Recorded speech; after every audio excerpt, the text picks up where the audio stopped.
just kind of spins. You have to go to the right. When it starts to go up, and it just spins. Here's a comparison of rear-wheel drive versus front-wheel drive, just for clarification. Rear-wheel drive means that the drive motor is located at the rear axle of the scooter. We're lifting up the rear end of the scooter, and here you can see the wheel turning. Now let's go on over to a front-wheel drive.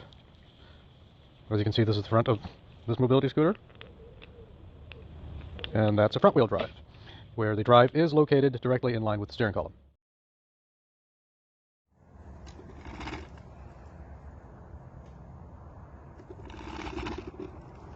Actually, it won't. If you had to stop, it won't. You have to turn to the right, to the left, and then go up. But from a stop, it won't go. You have to turn right,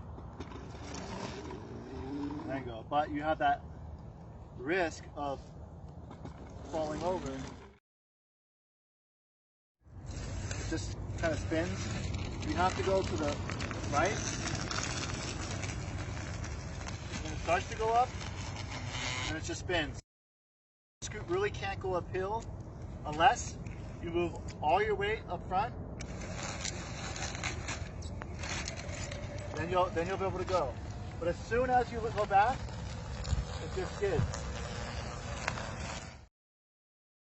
We're just on the TravelScoot Deluxe. The brakes are holding nicely. We'll just apply the throttle gently and